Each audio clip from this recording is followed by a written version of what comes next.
when I was at work, I was able to constantly be a lightning, Totally. thing for people. And um, this wasn't. This was. That's when I changed. All of a sudden, I was like, "Whoa, wait! How do I do that?" Because I've always known that that was my why. My why is to help other people, to add value to other people's lives, and help them be the best versions of themselves. Yeah. That was like everything I've ever done, the people I've ever connected with, anything I've ever been successful at Yeah. has been that. And so when I read your post about, because that's what this is a totally traumatic experience. 100%. And so when I read your post about we are living in the midst of a trauma. It's not, we are not at the middle end. We're at the beginning. You know, people are still somewhere. Yeah, all of a sudden people are saying, uh-oh, we have to be in, like in Michigan, we have to be in till, April 30th. And I'm like, hopefully people realize that by your giggle, you understand it's not just going to be like, and the doors are open. Because then we're going to be in here until July.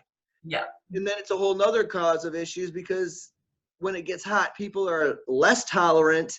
And look what happens. All of a sudden people are like, okay, be smart. And if you live someplace beautiful, yes, you can go outside, but don't crowd, or we're going to have to close down all the beaches everywhere because you're all the same. Exactly. Yeah. Yeah. So that's originally, and because I'm really about being just guided, and if it, I don't know why, but like when people pop in my head, a lot of times I would send them random text, or I would, I've always felt very connected to people. And so I'm like, you know what? I'm an instrument. That's what I'm going to be doing. That's what I'm going to be used. And so when I saw yours, I was like, yep, I don't know why I hadn't asked you to be interviewed. And you were like, duh, don't be stupid. Yeah. And so because my main thing, what I'm doing now is, which I didn't understand, like I said, when I started my YouTube channel, was just to be a light in someone's dark.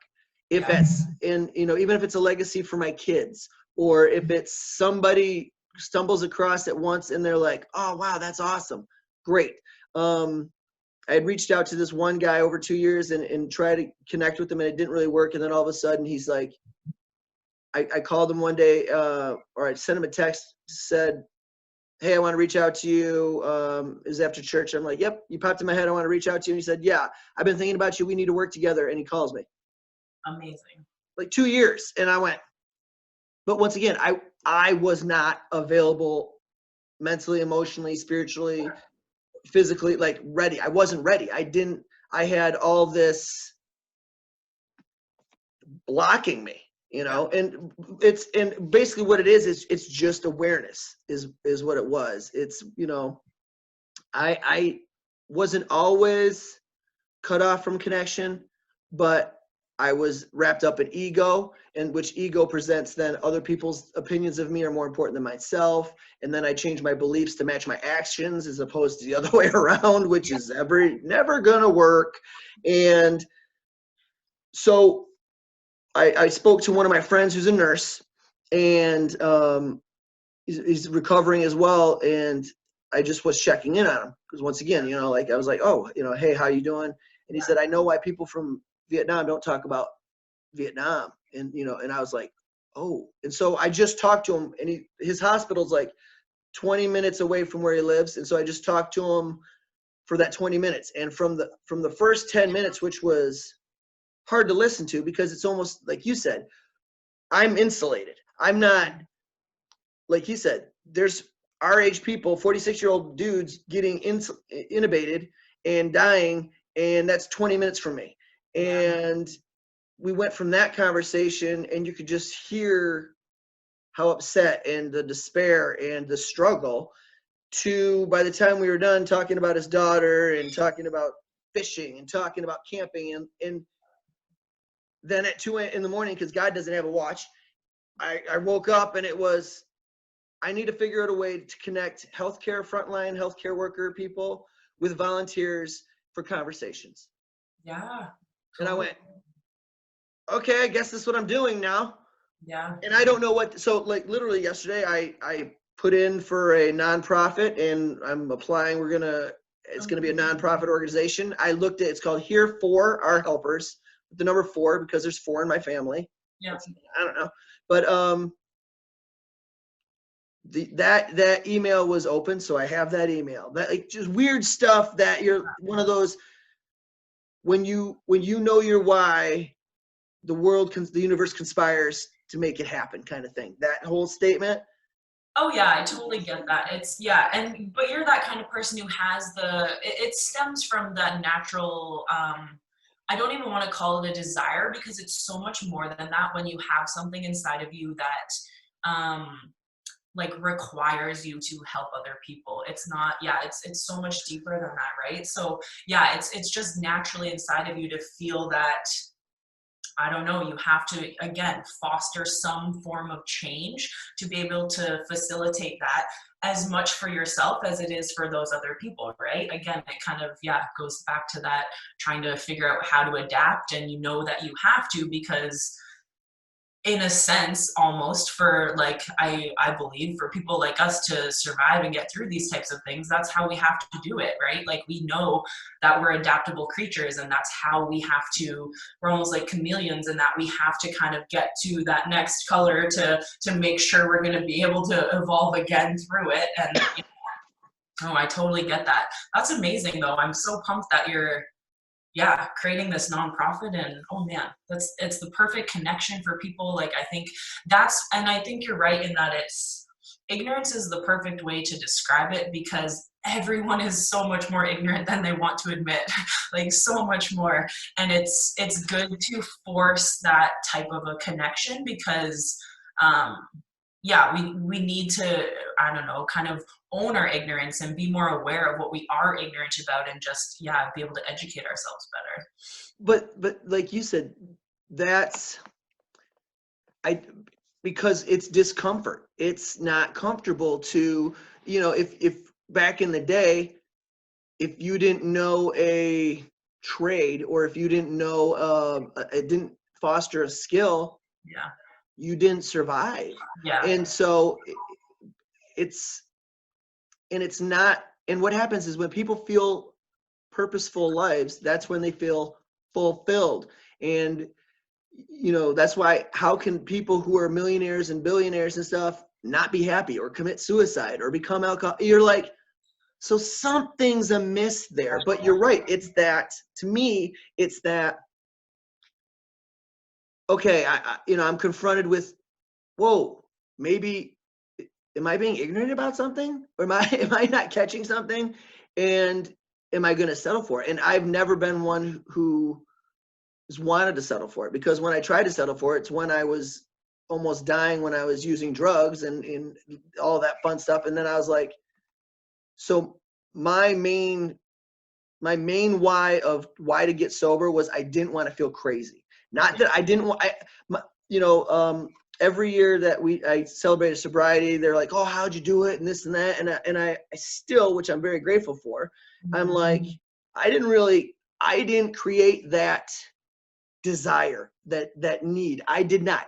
That was innate in me, or, like, to me, it was a God thing, because it was always like, I want to be better. Yeah. But I don't know how, and it's uncomfortable. And so when I made the decision, and I was like, I literally said, okay, God, I'm going to give it a real shot. If you put something in front of me, I'm going to try to be better than I was yesterday. Well, I've been doing that for almost 30 years. So it's now, agreed, I've fallen short from my expectations, but once I move into different levels of comfort, I still haven't fallen back to relapsing. Now, have I lied? Yes. Have I been lazy? Yeah. But you know what I mean? It goes, but that's what I think is awesome, is that as my awareness grows, my comfort zone gets bigger, I'm like, oh, I wasn't aware of that over there. And then all of a sudden it's a little bigger. You're like, oh, over there. And I remember when I first got sober, everything was overwhelming, because I was like, okay, I have to change everything. And somebody at a meeting said, listen, the only thing you don't have to change is your name. And I went, well, that's overwhelming. But that's what it is. And that's okay, because like you said, nothing in I won't even say universe, but we all know even the universe is still moving. Like we sit there, we think we're on a planet that's nice and stationary, but yet we're spinning and spinning around something that's spinning, and we're turning while we're spinning. Like it doesn't make any sense. But because creatures of comfort, I saw that, or I was directed to that need of, it's almost impossible, I think, as people to be preventative, because you have to be so, I don't even know, like you have to be given such divine thought of, so we don't know that there are toe handcuffs in the future, Right. but I'm going to create a toe handcuff key, or weird, like you can't, right? Like I can't first, because that means you have to first come up, like completely create something out of nothing, then come up with, okay, what are the problems that are going to be associated with that? So we're very reactive. Humans are reactive, but Totally. we're adaptable. Like and because we have higher learning and we're social creatures, we have the best set of adaptability techniques because we can rely on others. We can reach out. We can form new bonds. We can do all kinds of amazing things, which I see partially because that's what I'm choosing to look at. But that's why I see you, and you're Totally. pushing. You're not in people's faces, but you're like, listen, I'm putting it out there. I'm putting it out there because it is as much for me as you. Exactly. And but as a holistic approach to life, like we are so interconnected with people and things. And I I almost had a breakdown the other day because I felt so overwhelmed in thinking, I hope things don't go back to status quo, because it wasn't working. We're well aware of that. But so that's why, I was talking to the excuse me, the woman who's helping me do this nonprofit. Yeah. And so my degrees were psychology and sociology minors kind of, and hers are sociology major and psychology minors, but she didn't really want to work with people. So she liked the predictability. And I went, okay, literally that's funny. So she's like, yeah, let's do this. And she just helped me do it. And she's like, yeah, because I'm looking, I thought, wow, it's $600. She goes, yeah, no, this was 20. It's going to be 275 later. I went, oh, that's half the price. Amazing. Yeah.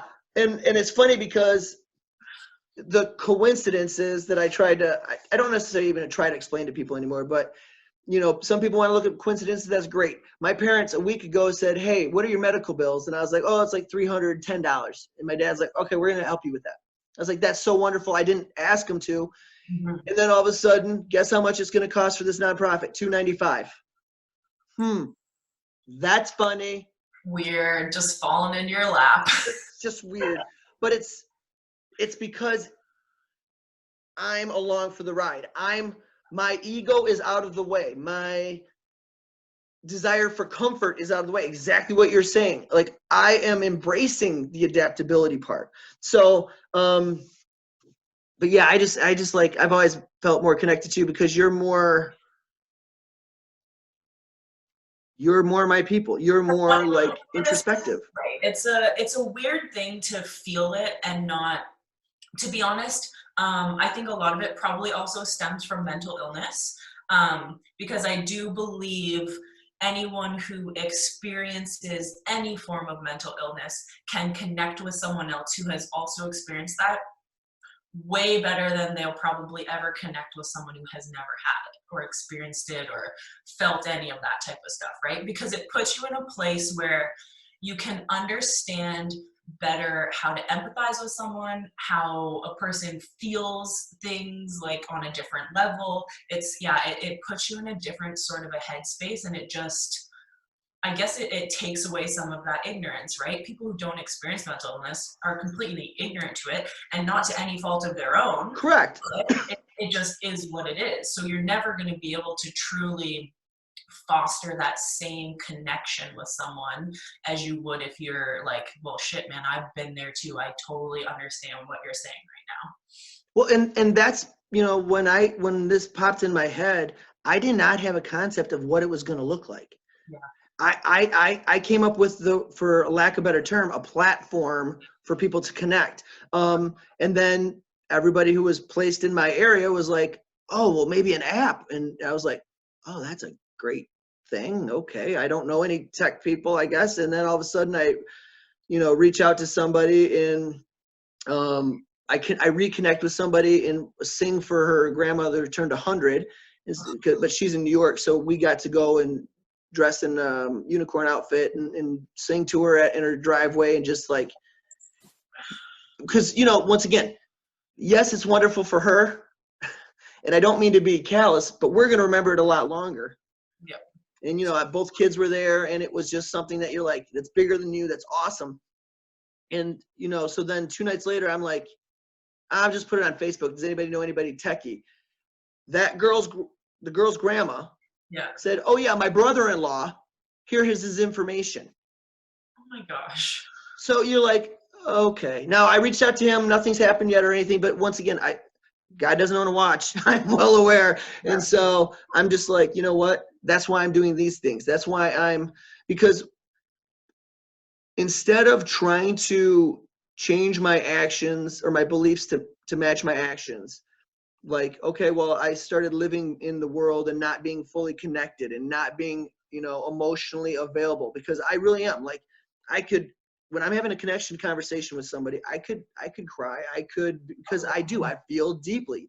I'm not shallow. I'm not, and there's nothing, I'm not even judging people who aren't like that, because I spent my entire life judging myself that I am like that. Yeah. So it's almost like I was always, a lot of friends I had were pretty much a-holes, because I felt like, oh, that'd be a nicer way to deal with stuff and not have anything just bother me. Yeah. Instead of, wait, why'd they look at me like that? Why didn't they call me? Oh my gosh. Like, I couldn't imagine trying to grow up right now, like listening to Allison's stuff about, well, my friend hasn't texted me in 2 days. Well, and right now that's the only connection. And you're thinking, oh my gosh, like, well, they're mad at me. Yeah. Oh my God. I can't imagine in today's society. No.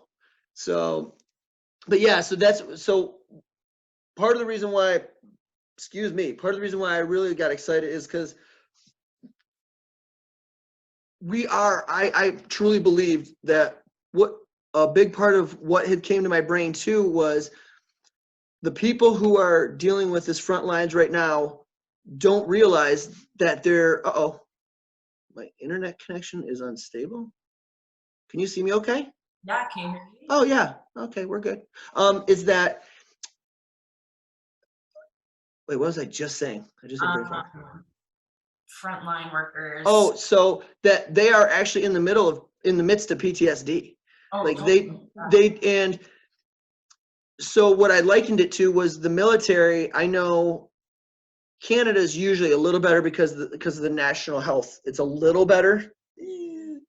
But it took the US, I don't even know, almost like a decade before, and they were like, oh wow, those are 22 veterans a day committing suicide. That's not so good. What's that about?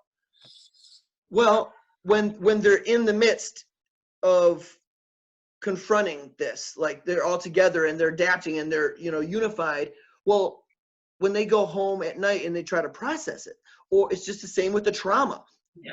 It's when you're in the middle of combating it, or you're doing something that you view as constructive. Yeah. It gives you that release, because you're like, yes, I'm not just sitting here doing nothing and this and that. And then all of a sudden, what did I just see today? What's going on? And it's, I don't want to wait for like 2022 and all of a sudden you're like, or 2023. And this is, wow, do you remember back in the day before there was the vaccine for COVID and all that stuff? And you're like, wait, why are healthcare workers and frontline people and why are these people dying? Why are these people committing suicide? Like, that makes no sense. I know. And so I know I can't be completely preventative, because we're already here. Yeah. But when I could not have felt closer to that when you said, we are living in a time of trauma. We are living through trauma right now as a world. And that's in the worst for me, the worst part of this whole COVID-19 and coronavirus is that it's not in spite of other ones or instead of, it's in addition to. Right. So people are like, well, maybe the US is only going to have 60,000 die. Well, that's not that. I mean, you know, it's not great, but it's not as bad. Yeah, but it's in addition to the other 60 to 80,000 that die from the regular flu. Exactly. So now you're doubling that. Yeah. And then that's what's going to happen to the people who are on ventilators. Do you think they're just going to recover and be like, oh, my lungs love me now? Yeah. What happens in the fall? When we don't have a vaccine, this comes back. I mean, or regular flu hits them and they're like, well, obviously they can't have any type of respiratory anything because they'll die. Yeah. So and then you have all these people who want to help financially, especially right now, probably can't. Yeah. But they would be willing to be around on a Thursday from 4 to 6, and if they get a text or a call or a video chat, and just say, hey, you know. And what's cool about it is the person who's calling might not want to talk about what's going on. They might want to talk about, hey, do you like cats or dogs? Yeah. Do you know what? Because, and then the person on the other line, the volunteer, just gets to be like, you know what? Thank you for choosing me. Thank you for reaching out to me. Because then the person they just put on a ventilator who passed away or whatever issue that's going through their head, they have a connection to, see, this is what happens to me when I talk about this, but they have that connection to, okay, I am making a difference. It is important. People do care. And yes, it's wonderful that people are giving everybody food. And like my friend said, there's just too much food. Yeah. Because people are at a loss. They don't know what to do. Yeah. And yes, it's wonderful to clap and stuff like that. But when somebody's driving home from a day, to be able to just text somebody or video chat somebody and just be like, hey, you don't have a mask on. I feel like that's pretty cool. You know, I don't know, but can you, in whatever version you want to do, talk about the, you know, living in the trauma and living and what a lot, I mean, I liked pretty much everything in your post. That's why I was like, I was going to write down the parts of it. But I just want you to speak to like the why of you wrote that in, sure. Please. Yeah, it's interesting. Like it's hard to kind of also be in a position where you feel like you have an understanding of trauma and how it can affect people, and also feel like you're in the middle of it. Like I'm sure you're kind of feeling the same type of thing.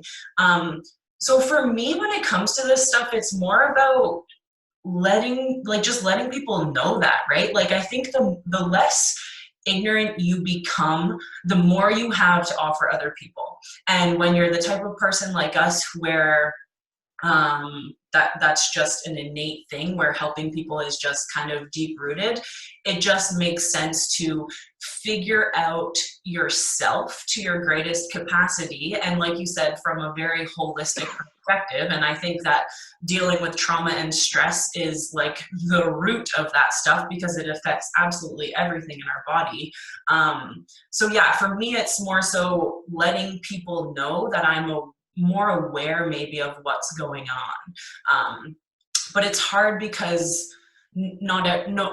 there's going to be billions and billions of people who can't even like process the fact that this is a traumatic event and that it is going to affect people drastically for years and years and years to come. So it's just trying to get that into people's heads so people can start grieving the process of it, I think, is the main thing. If people can even just begin to tell themselves out loud that this is traumatic and that this is going to affect people for decades, like that starts the grieving process, and it immediately makes us feel safer about what's happening.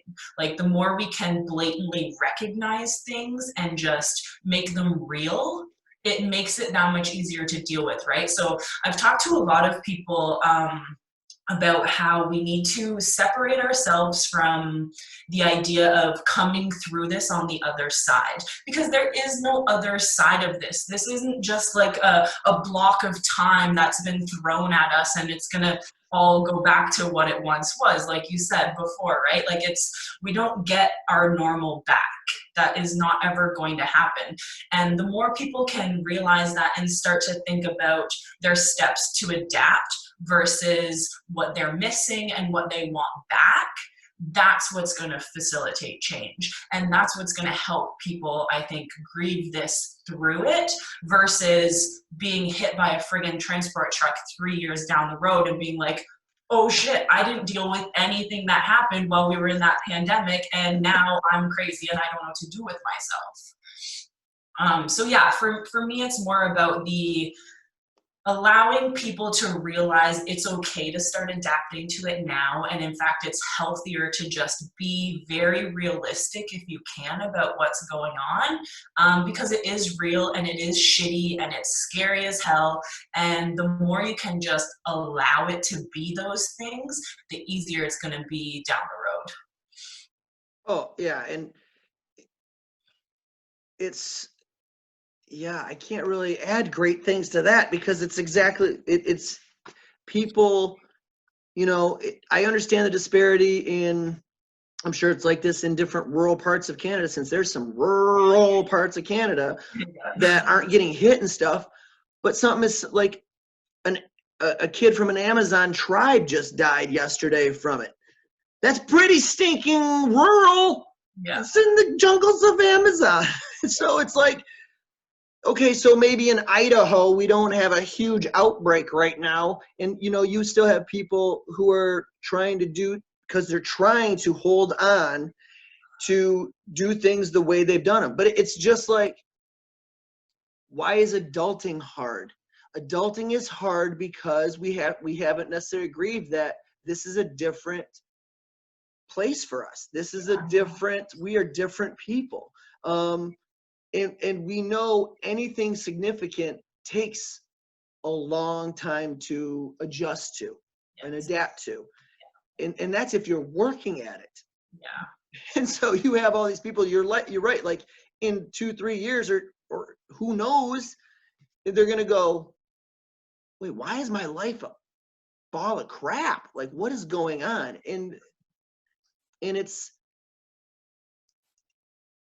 but having lived through, even though most of my trauma was self-induced, because trauma is trauma. Yeah, it is. And it was because I saw different versions of it and different versions of myself through it. That's when it was, okay, and I changed my perception, my perspective of there's no end game. Well, there is an end game. The world's going to win. We're not making it out alive. Nobody is. Yeah. But the end game is, how am I functional? Am I more functional tomorrow? Am I better tomorrow? And that's why when I first started at the CrossFit gym, this one girl came in and she ended up creating a group called Better Than Yesterday. Nice. And I love it. And ever since she said it, I went, yep, that's what, because that's what I try to live my life from, is just being better than yesterday. Now, once again, I don't always succeed, and that's okay. But that's also having gone through trauma of being in long-term inpatient for 26 months, and then, having guns pulled on me and stealing stuff and living at a runaway shelter and being in the foster care system, and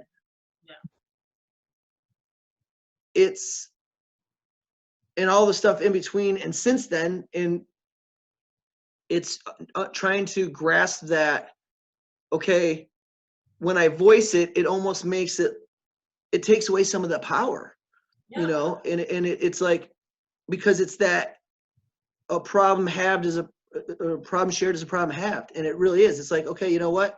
I don't know why, hopefully it works. I'm going to stay open with somebody. And you do, and you're like, that feels a little lighter, like weird.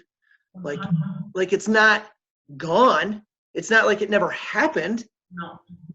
but like you said, it gives you almost like an energy boost of, oh, I think I can get through this. And having dealt with depression, and it's, well, bipolar, but really manic depression, but just because for most times I was manic, it didn't mean that it just meant when I was depressed, it felt like it was so much worse. And understanding that part of that manic depression really is like seasons. It's part of your day. Sometimes, like, if you wake up and you missed your alarm, well, you're in a manic movement mode, but you're not in a mental manic mode. You're like, man, I'm so stupid. Why is this happening? I'm so angry. Instead of like, you know what? I woke up late, and take accountability and take responsibility to say, you know what? I could have had 4 alarms set. Yeah. I could have gone to sleep earlier, whatever. Okay. But that's that wanting to be better. And if you don't want to be better, you're going to blame other people. You're going to say, oh, it's just a third world problem. It's just Wuhan, China's problem. Is it? Because that's what we did as a country. Whether you like our government officials in the United States or not, that's what they did, because that was status quo. You blame somebody. Yeah. And instead of saying, hey, you know what? We didn't see this coming. Yep, we don't have stockpiles of stuff. We don't have enough. But nobody did. Nobody in the world did. And that's okay, because like you said, it just is. It's when we place expectation or meaning. That's, feelings are just feelings. It's our 5 senses way to react and respond to what's going on around us in an external environment. It's internalizing our external. That's all it is. Then we have to try to figure out what that means. What meanings did we put to it? What actions did I do for it? And all that stuff. Yeah. But I wouldn't have known that had I not spent 26 months in long-term inpatient, and then still been in therapy and worked in the field and try to be better every day. But that's what makes you comfortable with change, right? Like, that's why, like, I think all of that ties into, your ability to be comfortable with adapting, whether it's adapting to a stimulus that the world is putting on you, like a pandemic, or adapting to the fact that you've realized that you want to do something differently for yourself, right? Like, it's still a form of an adaptation, whether it's intrinsic or extrinsic, right? And it's just a matter of you fostering that for yourself, which you obviously do better than the average person because you've experienced those things and you understand change, right? Everyone's so scared of the change that they don't even want to start adapting to how this pandemic is affecting them, because what's on, 3 months down the road is just way too scary to even think about, because it's that fear of the unknown, instead of thinking, well, I can change.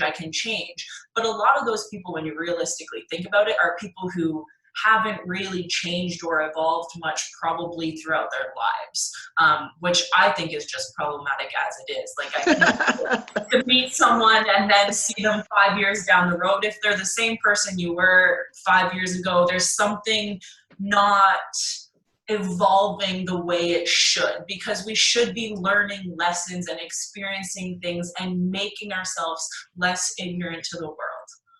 Yeah. And the reason things adapt is for survival.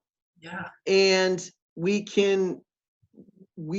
adapt quicker than any other species because we can adapt on a daily basis. I have a little note there. Yeah. Just because you said that we adapt for survival, I want to maybe change that slightly, because I almost disagree. I don't completely disagree, because I think we do adapt for survival, but I think that we're so far beyond that because of how cognitive we are as creatures, that we've now adapted to thrive. And because of this pandemic, people now don't understand basic survival, right? Because 100%. we could have to go back to our basic survival needs and we would all be fine. We would live through this. but people would go crazy because we don't understand what our basic needs are. We don't know what we need to survive because we've spent decades on decades thriving and having all these extra luxuries. That basic needs are literally like the things that we can't even dream of. Like a basic need is like so far beyond people's dreams. Like it's interesting. So I do think we, yes, adapt to survive, but I think more in today's society, people have started to adapt so they can thrive and not just survive anymore, because survival isn't enough for our human race.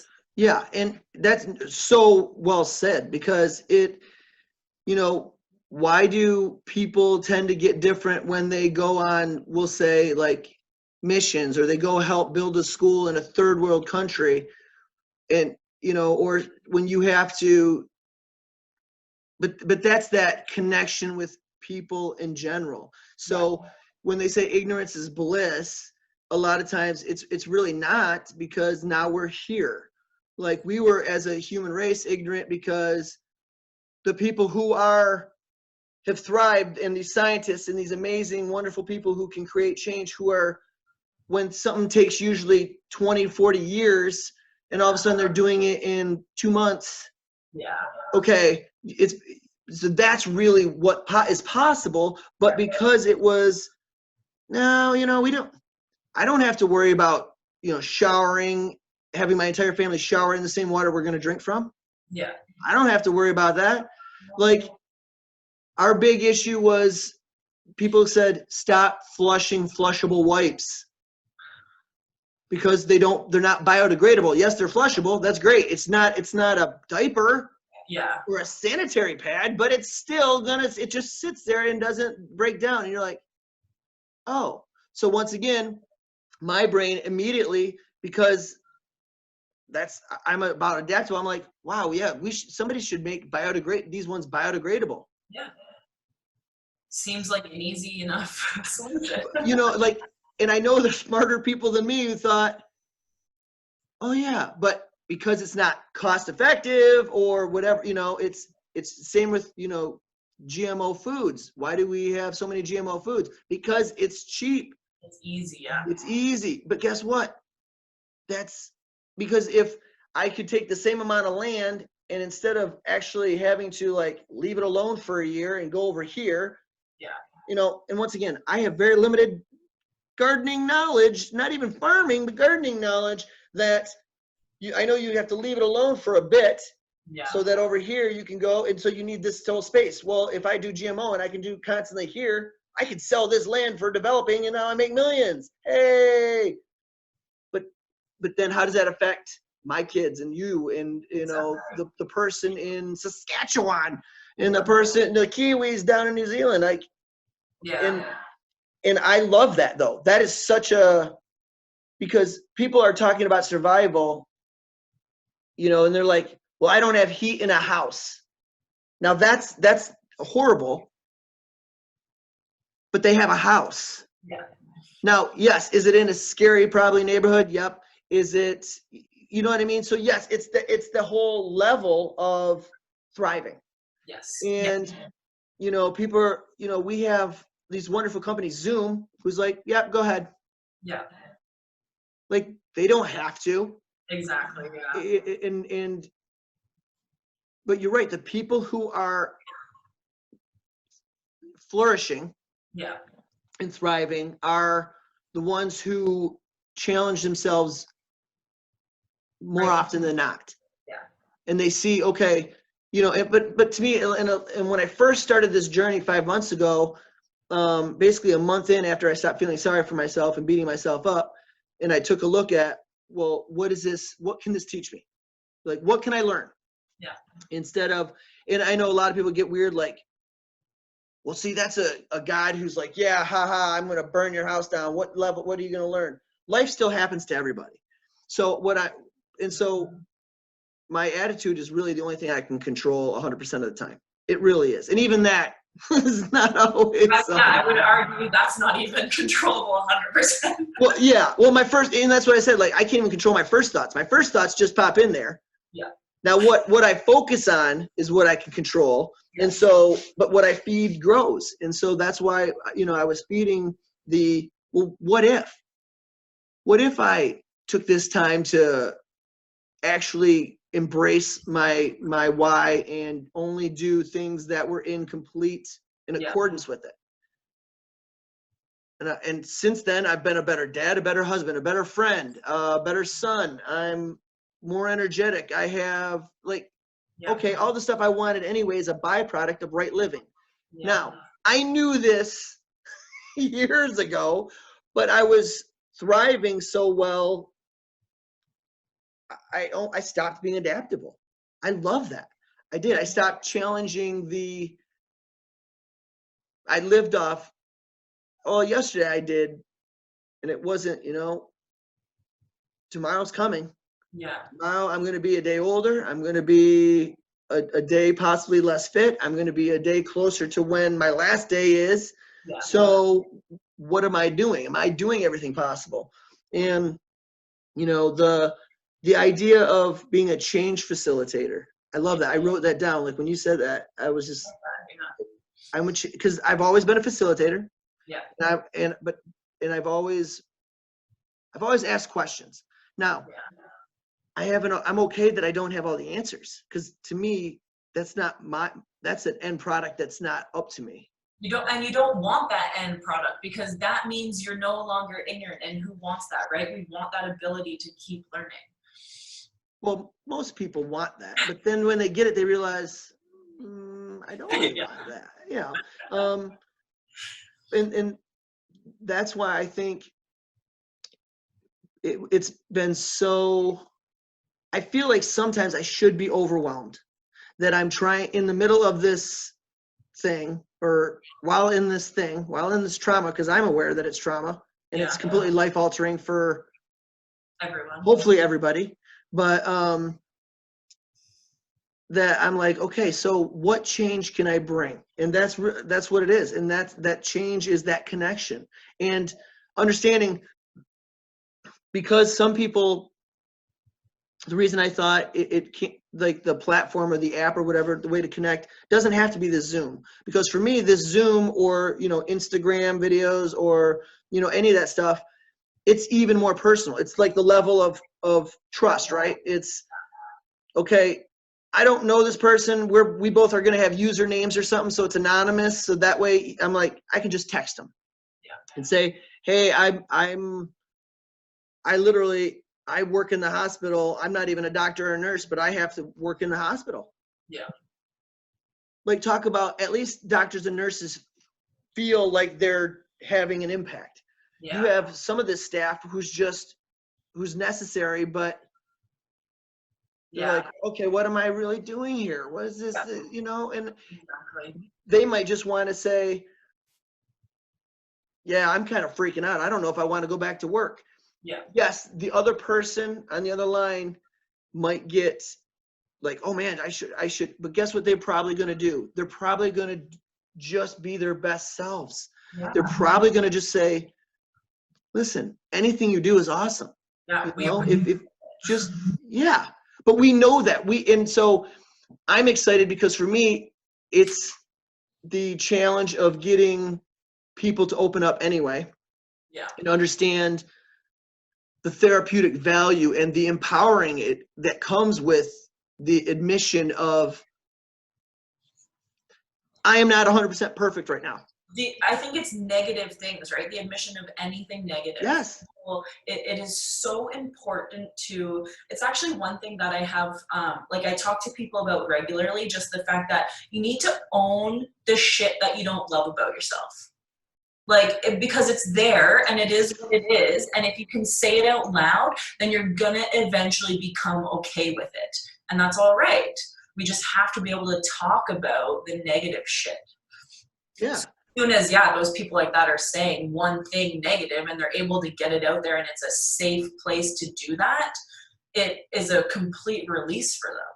Yeah. And like somebody pointed out, like, they might start by sending a text, and then if they realize, well, that made me that little bit of feeling better, which once again, the person on the other line, that volunteer, was useful, was helpful, and connected. And they're going to be like, you know what? I think I'm going to, instead of 2 hours a week, I'm going to be available 10.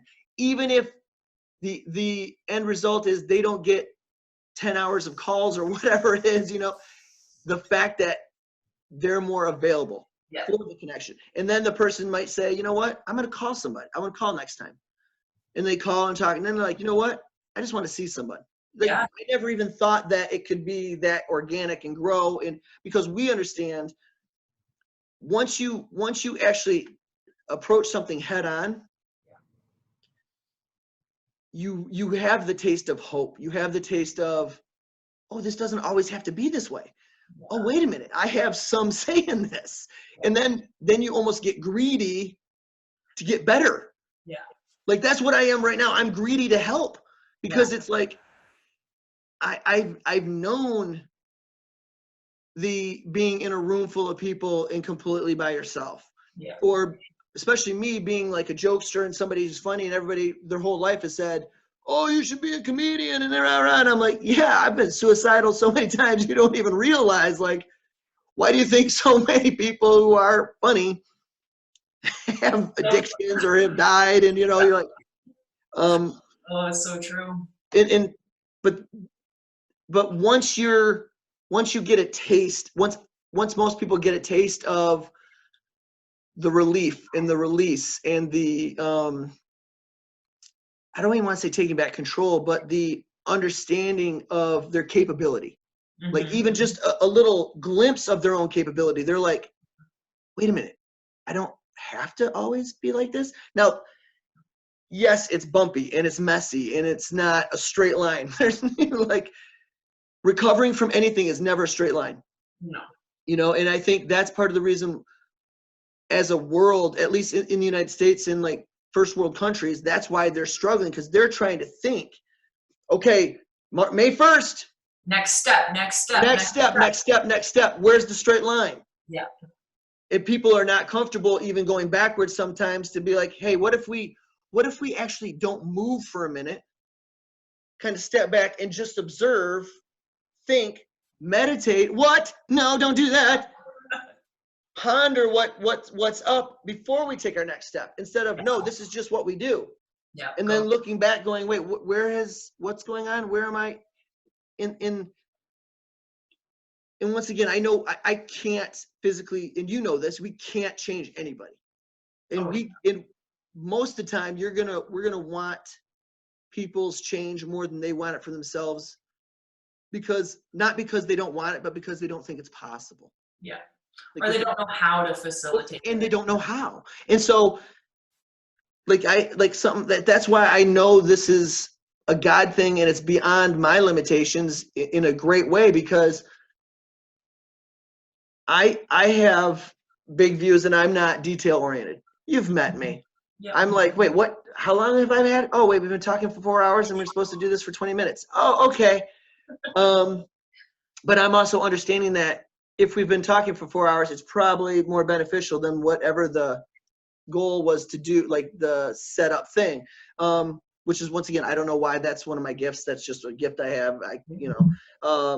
And I like that about myself, which it's sometimes a struggle. That's why I'm trying to, for this opportunity in this path, in this vehicle, I'm trying to set myself up with people who are much more detail oriented. Yeah. Because I need that, and that's okay. I'm aware of that. You know your boundaries and kind of where you need to set them, and you kind of play within your own limits, and then you can allow people to help out with the other stuff. Correct. But what I'm excited about is I'm excited to help coach these volunteers, who a lot of them might think, well, I've got to say the right thing. And that's why I don't want it to be professional. That's why, one of my friends is a suicide? No, she's battered woman shelter, but also crisis hotline. But a lot of it's for battered women, and she's amazing. And oh my gosh, it's a wonderful, super needed thing. And especially now, like, that's one thing, because I'm not in that scenario. I know people being at home. Some people prayed or loved the day when people weren't at home. Like, but just something simple as she had to go through training and she had to do this, which is amazing. We're in a crisis immediate. Yeah. So you have volunteers who can answer a phone, can text, Yeah. can get on a video and just listen, or, you know, just be available as a human. Yeah. And so when you start with, and that's going to be tough. That's going to be a tough thing to coach people, that you just being you is enough. The Yeah. broken, non-perfect, insecure, ego-driven, lie sometimes, scared, like whatever, you are enough for that moment. But then if you do that moment more often, now you're experiencing yourself being enough and adapting to that. And Yeah, so exactly. that's what healing is. The healing is, you know, like it's like the best way I can put it, to trust somebody. You know, you, especially now, you wouldn't dare walk up to like, if you're a guy or girl or whatever, you wouldn't walk up to somebody you like to say, hey, I find you attractive and interesting, and I think I want to get to know you more. Oh, like I can almost feel the stink flows. Yeah, and you're like, oh, I gotta go poop, you know. And but wouldn't that be nice? And wouldn't it be nice if somebody said, you know what, that made me feel really wonderful, but I'm not really looking for something right now, and I'm not, you know, I appreciate that, but that's just not where I am. What the person who asked or stayed open doesn't realize, the gift and the amazing part was that they did it, not the outcome. You know, a lot of people want almost guaranteed success before they try, and that's just human nature, because we don't want to feel like failures. But that's a societal thing and not innate, because you look at kids do whatever, like, yeah. Now, should we reel kids in from jumping off roofs? Yes. You know, am I grateful that my parents said a garbage bag really is not a parachute? Yes. Having said that, it's still like, well, you know, and then the kid will go, well, do you think I could do that? Well, let's try. You might not be able to do it the way you're thinking about it, but doesn't mean it can't get done. It's just like when people say, I can't fly. If you have $19, you can fly pretty much anywhere. But that's what it is. It's that changing the idea, the thrive idea. It's okay, you know, when you, and besides, that's a gratitude thing too. When you start with, you know what, I'm going to name 3 things that I have that I probably not everybody in the world has. Yeah. At some point, if you keep doing that, you're going to name stuff that's personal to you, not just, oh, I have my wife and my kids. Yes, that's personal to me, but it's not about me. But then it's like, I have that desire, that need, that pull, that I have to help people. Yeah. That's amazing. And for a long time, but like for a long time, I was embarrassed or ashamed, or because I'm supposed to be a guy and I'm supposed to be tough, and I'm not supposed to sit there and have a conversation and choke up because I feel so deeply with what the person's saying. Why? That's like saying,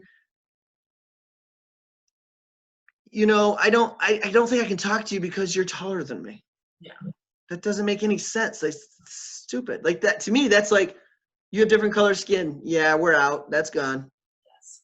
Or you have a vagina and I don't. Like, we can't get along. Like none of these things make sense to me. Yeah.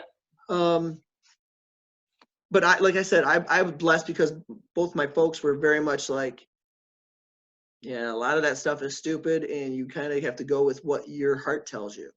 Yeah. Now, the problem with that is our heart usually tells us a series of things that has happened to us.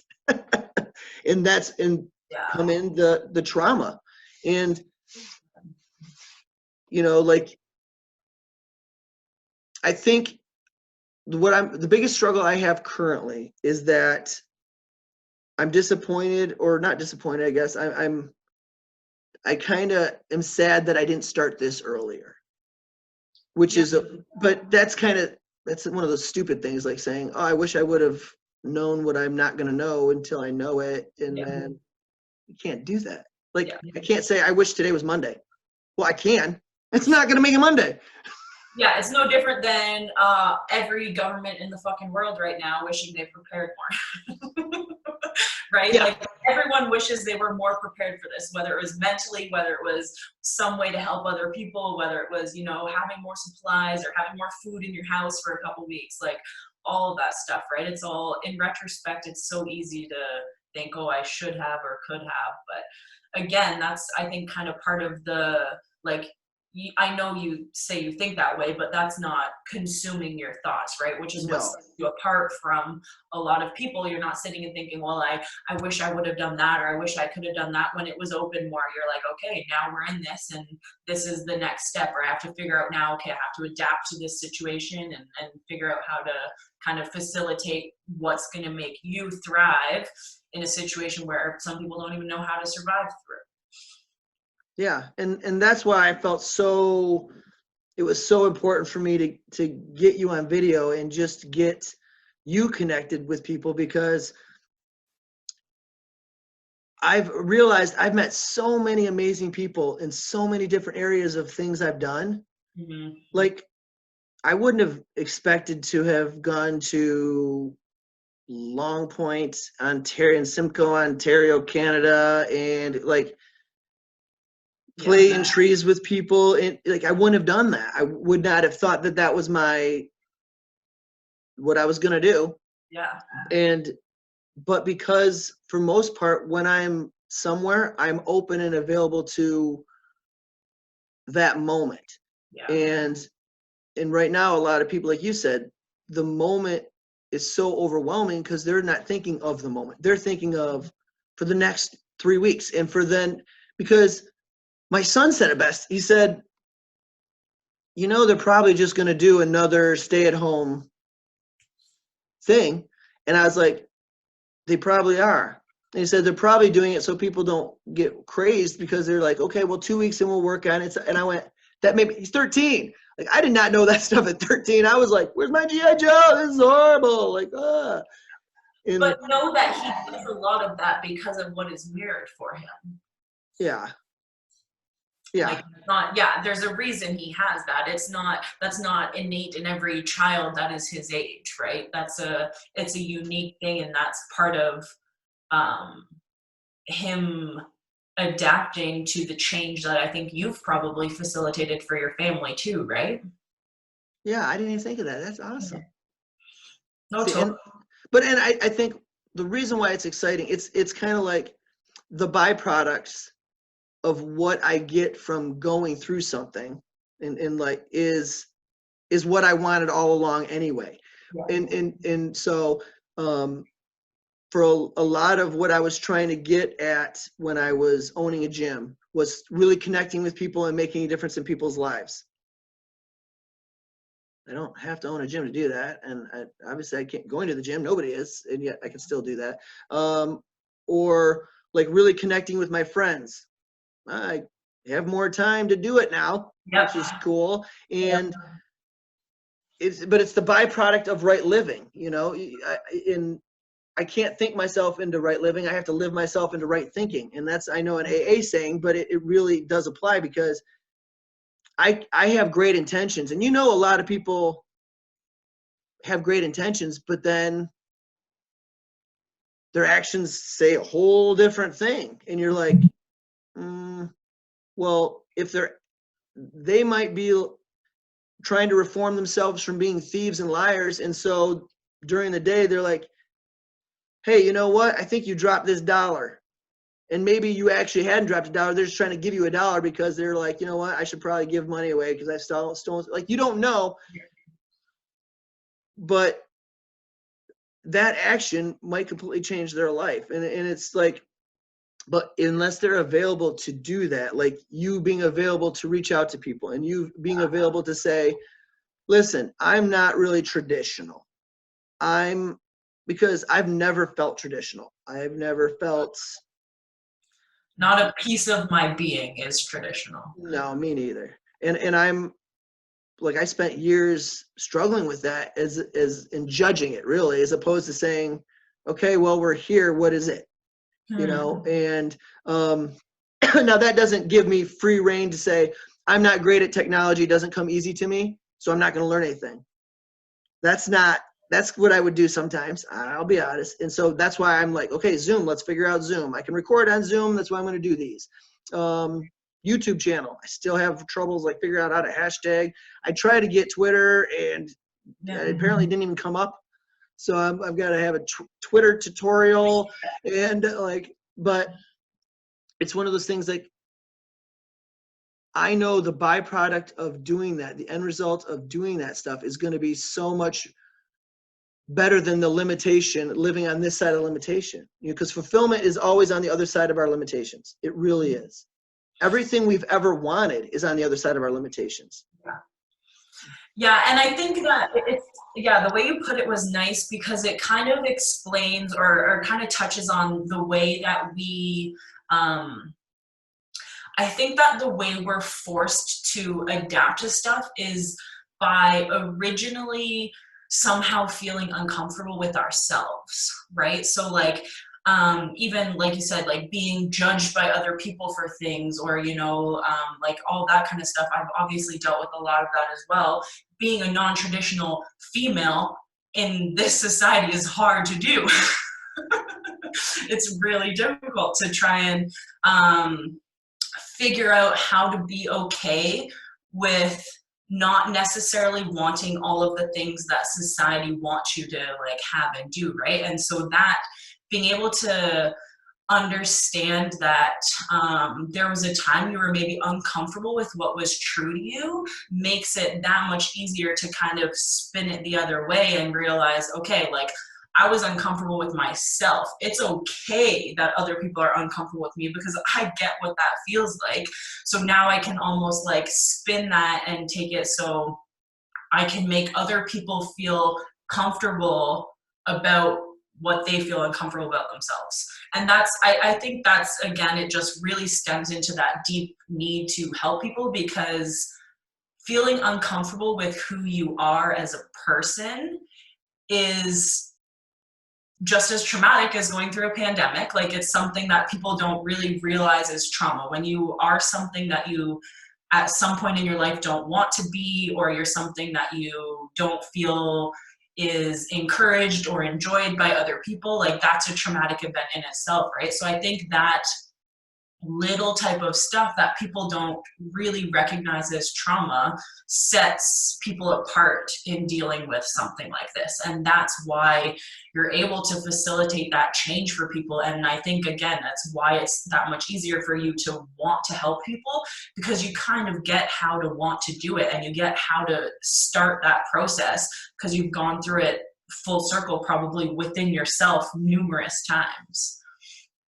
Yeah. It is, because it's, but, and the thing is, like, I can see and almost hear all the excuses that I personally made, like all the reasons to not want to, and I understand. And then what happens is I can't make people watch this interview. I can't make people, want to call. I can't make people want to change. Like, I'm a change. That's what a facilitator does. It's just giving options. It's giving different points of view, different perspective, and understanding that all the perspectives are okay. Yeah. And like what you said about, how you're dealing with this trauma. Yeah. It's just, yeah. It's, judging yourself is only going to make the trauma harder, and understand, like, but that's always a challenge for people in general, is that, being accepting of mistakes, which is weird. I don't know why that's such a, and I think that's why I like working out and exercise and CrossFit for sure too, but like just working out, because nobody does it perfectly ever all the time. And the bars, the weights, none of that stuff, they don't care. They don't judge you. They're like, listen, you're either going to lift me or not. You're going to move me around or you're not. Yeah, I'll be here anyways. Yep, I'm here regardless. Yeah. Like the trail that I look at and I think, oh, I should run that trail. It's still there. Yeah. So I think having that self connection, and some people have, not necessarily have to, but some people come at that self connection through helping somebody else. Like, and so that's another one of my hopes, is that maybe somebody is available, has a connection, and then says, oh, you know what? I didn't realize that I liked helping people, or I didn't realize, like, once again, my limitation is my experience. And, it's hard for me to be philosophical enough to understand I'm not the Dalai Lama who spends all day just sitting there thinking about amazing deep thoughts on thoughts on thoughts and coming back to it and making sense with it. But my hope is something as simple as, it gives, by me reaching out to people, it gives someone that, I don't even want to say permission, but the availability to be like, yeah, I can change. I can be a little different. I can, connect, because that's really what it is. Because as soon as somebody is more okay with their why, like I love the Simon Sinek, know your why. And he even said, it was some little thing. He said, I think everybody should know their why, because that's why they do things. Yeah. But he said, it's not my job to make them understand, or it's not my job to, and that's when I was a substance abuse counselor, that's part of the reason why I got burnt out, is because I got wrapped up in the end result of, well, is it successful? Well, what is success? And, well, Billy didn't go out and rob a bank today. Well, then that was successful, as opposed to judging it and saying, well, see, he relapsed, and what's the point of even trying? Yeah. That's insane. That's like saving, I'm going to save somebody's life. Should I save somebody's life even though I know they're going to die tomorrow? Yes. Yes, I should. Because by me trying to save somebody's life, guess what that's doing? Saving myself. It's also reminding myself that I'm human. It's honoring myself. Yeah. And now it doesn't say, yes, everything I've ever done is accepted and wonderful and I'm no flaws. I'm not an idiot. But well, I kind of am. That's why I have to say that. But it's much more of that, like you said from the beginning, this is what I am. Yeah. And it's not only good enough, it's amazing. Yeah. And it's what I have to give to the world. And so one of the things I think I like is, the last time I was there, and I think it was for his funeral. Yeah. It seemed like you were more comfortable with you. Totally. And seeing you, and even before this and stuff, it just has grown. And so that's what attracted me to say, yep, I'm going to make sure I pay attention more. Because like I said, I'm much more open to people, which is funny because I've always thought I was pretty open to people, but I'm really open to people who are in the process or really working on being better. Yeah. And adding value. I feel that totally. And it's funny that you say that specifically about me, because I definitely I feel like a completely different person than when we were working together in any capacity, right? And it's interesting because I still feel just as connected to you, just because of that deep underlying stuff, even if I didn't necessarily know it about myself at that time, right? There's just, I think there's it's a different kind of a connection. But I liked what you said about honoring yourself, and the fact that doing things sometimes for other people, like we've kind of talked about this whole time, are just as much for ourselves as they are for other people. But it's also honoring the fact that you recognize your own experience, that you've learned from your experience, and that stuff is okay. right? Like honoring yourself has a lot to do, I think, with settling with and being okay with the shit you don't like about yourself, and how it's okay to be that much different. Like I think you and I both would describe ourselves as like weird, different people, and we enjoy that. Like it is a compliment if someone calls us those types of things, right? And most people don't understand that mentality, but to us, that's the ability for us to honor that weirdness and honor who we are, no matter what it is, and show that to other people, right? So to even just be able to pass on that message is helping other people to say, well, shit, that girl's weird as fuck. Like I do that sometimes too. Maybe I'm weird, but maybe that's okay because I'm not alone and someone else is just as weird as I am. I think actually Dr. Seuss has a weird quote about, it's something about finding someone else who's got the same kind of weird as you, and you just live in mutual weirdness together. And I just love that kind of thing, because I think it's exactly what we need. And everyone is searching for someone who's got the weird quirk that they have, so they don't feel alone about being that weird person anymore. And it's like, if you can just embrace all the different kinds of weird and not feel like one weird is worse than another, then we're all good. Correct. And I think that's why that's why I said at the beginning, I hope it doesn't go back to having, blinders on and understanding, if people worked on, what, this is what I am, this is who I am, and I'm fallible, I'm still working on it, but I like, it doesn't mean everybody has to like everybody. It doesn't mean everybody has to any of that. It's just, because at first when I was thinking about doing this, I was like, man, no, there's not a lot of views on some of my videos. And I'm like, okay, whatever. Like, I guess this is, but then I asked, is that the purpose, or am I honoring myself? And I really am. I'm honoring myself. And so, like 2 nights ago, I tried to go to sleep without doing my video. I was like, no, I'll just do it in the morning. I'll get up early. 30 minutes later, I'm like, guess I'm getting up to do the video.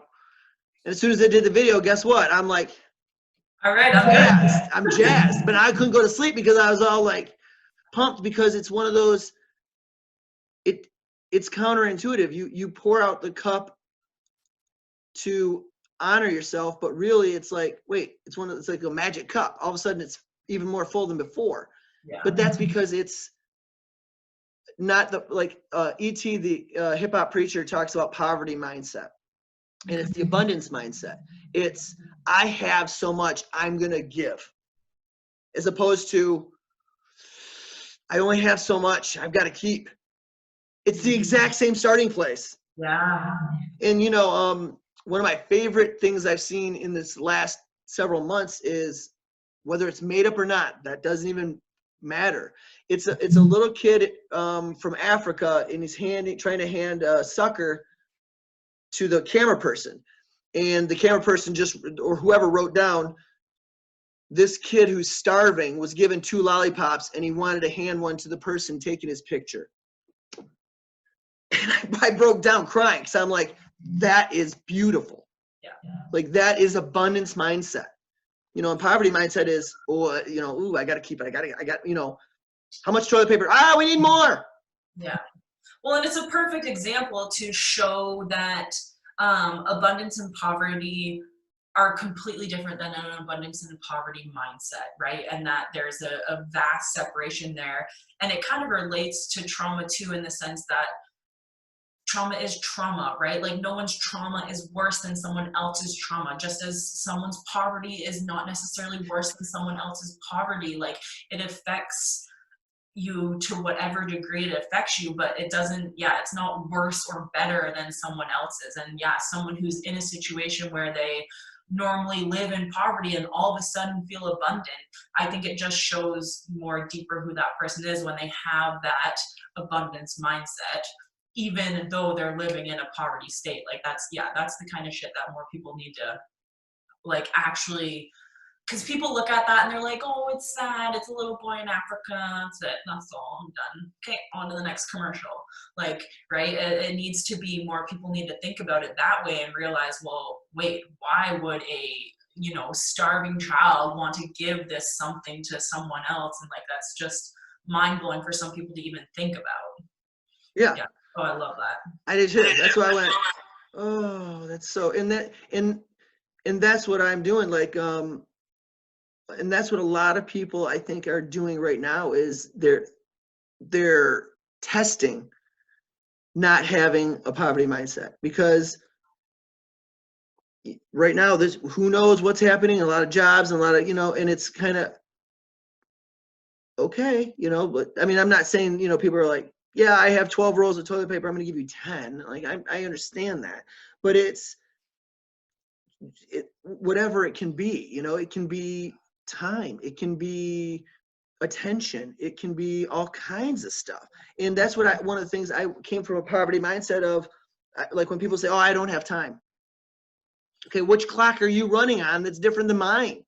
Yeah. Like, and I would say that to my kids, and I sit there, and this actually started almost a year ago right now. I was doing a tour training in Lexington, Kentucky, and I love it. It's gorgeous, and I love training. It's my jam. And I went home at night, and I sat there, I just cried because I missed my family.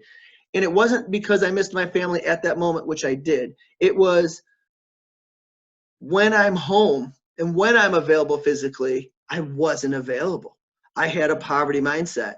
And so when my kids, like who Jacob now is 13, he doesn't ask to play Legos. He doesn't ask to hold my hand, to do, the stuff that I took for granted, like getting in your car, driving wherever you want to go, or, like so many things. So this change has been occurring for a year in me. And that's when I started doing dad diaries and just writing down, during the day, what I did with each one of them, what it made me feel like, what I thought about, because, this is the stuff that makes me better there, and vice versa. And so it's funny because then I have more time to be a good dad. I have more time to, like last night we put up a tent in my daughter's room, and she slept in the tent, and then we did a fort in my son's room. Oh my God. And and when they ask me questions, I don't ever say no and then think, oh, I wish I would have said. I say, yeah. I almost feel like I'm living that Yes Man movie, and it's fun. I've been feeling that for like 4 months, and I just go, yeah. And you can see they almost don't want to ask me stuff because they're so used for me to giving an excuse or a reason why, and I'm like, yeah. And when I catch myself now, because I'm more present, because I'm purposefully not living in the constant trauma and constantly traumatizing myself and them, because I'm like, because the way I view it is every day is a different opportunity. It really is. When you wake up, you can reset the day at any time. But that's a good kind of, okay, I woke up, let's figure out. But something as simple as, I was going up the stairs and Allison asked me a question like, hey, can you do this? And I wanted to say immediately, yeah, just give me a minute. And I went, yep. And what happened? I felt amazing. I didn't care.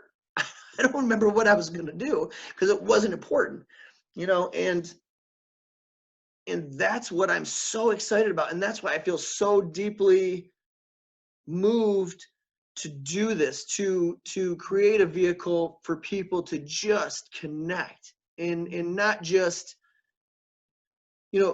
hopefully it's, even if it's just a text and say, yeah, I'm a healthcare worker, whatever, or it's a friend, something simple as every time I talk to people or every video I end with, I'm like, if nobody tells you, I care about you. Because somebody said that in a meeting one time and I almost lost it. Because I was like, oh, there's people who don't hear that. There's definitely people who don't tell them that to themselves, but there's people who don't hear that. And I'm like, it's just amazing that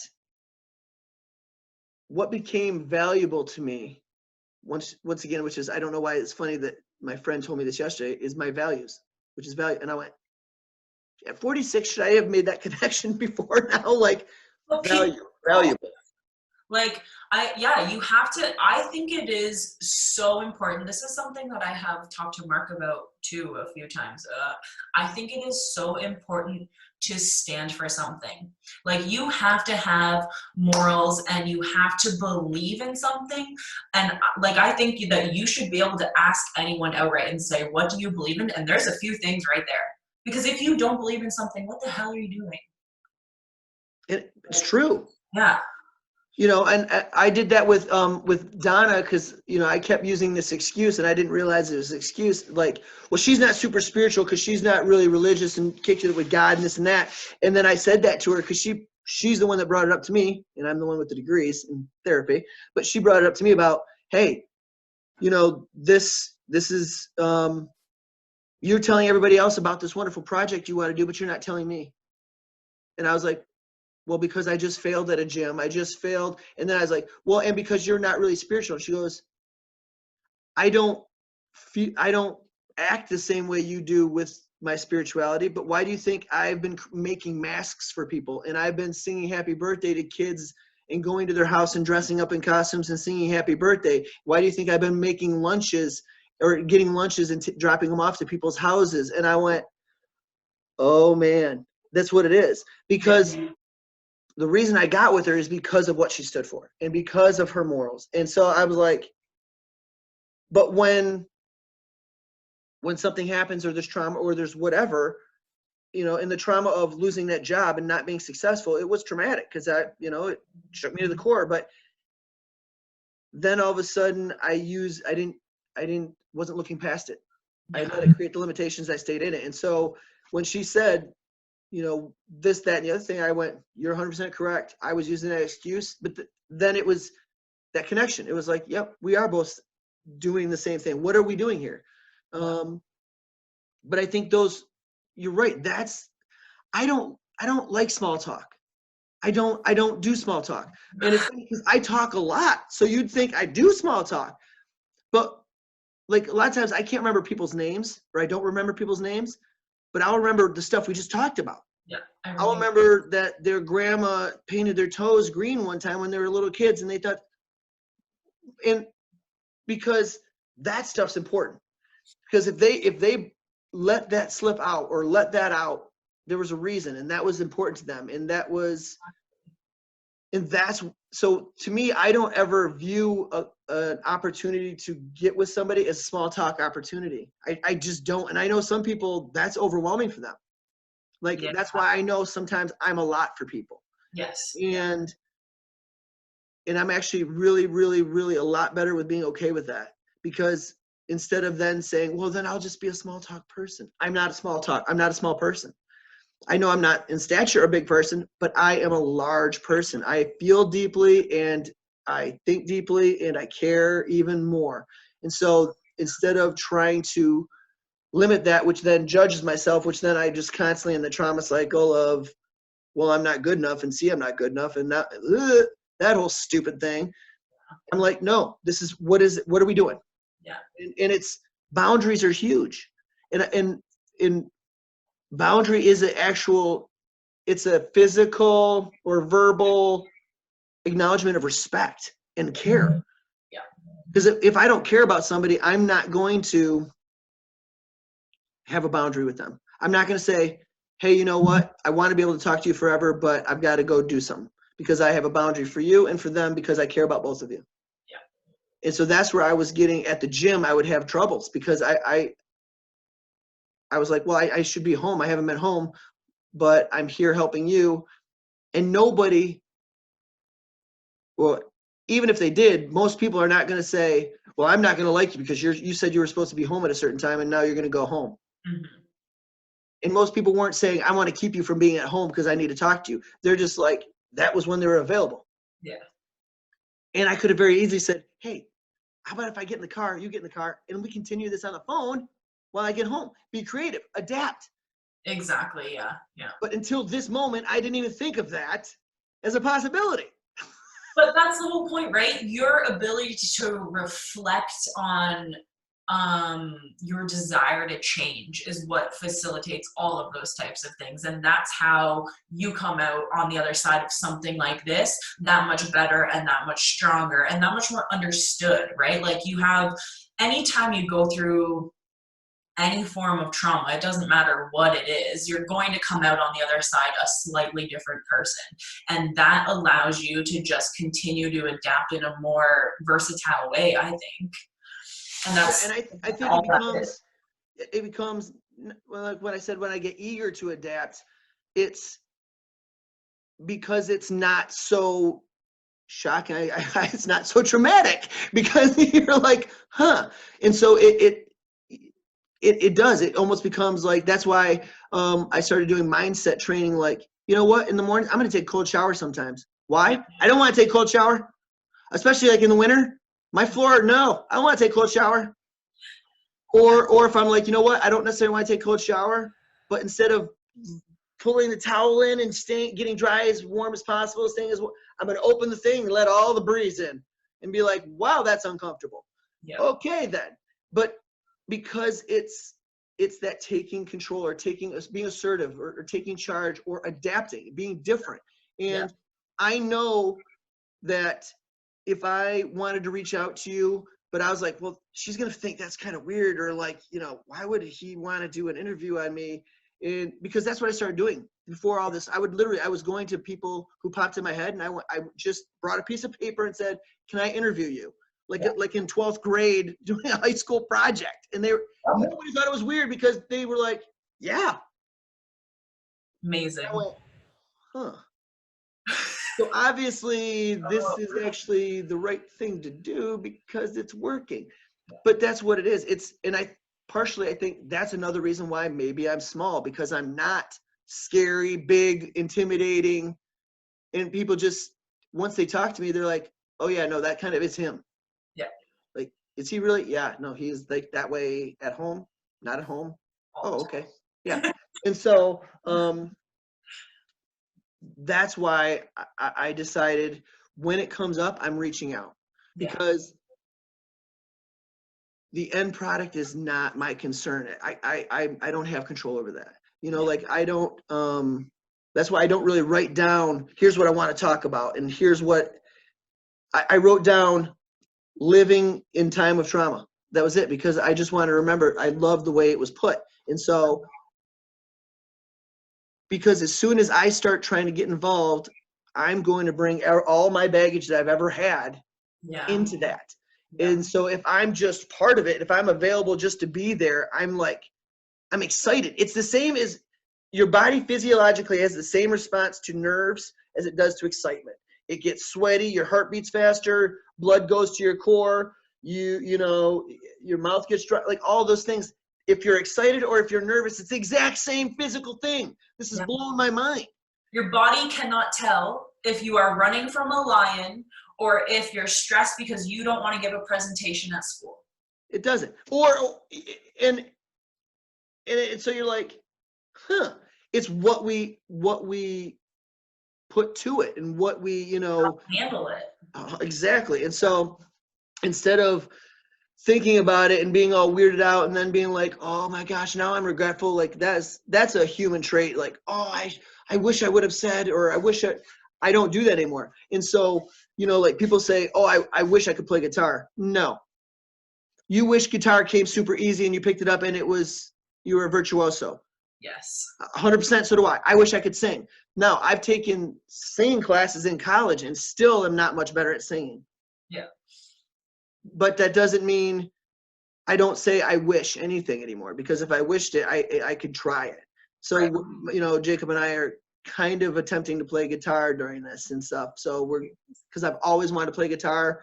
I'm like, okay. And I know because he already plays an instrument, he'll probably pick it up faster, and that's okay. But it's one of those things, like, nobody at the end of their life sits there and goes, man, I wish I had more money. No. Not one person. No. But they, I wish I had used my time better. Yeah. Or I wish instead of that, that's why, like, in this weird time, I'm sitting there and I'm very content. I'm not fulfilled yet, but I'm very content with how I live most of my days.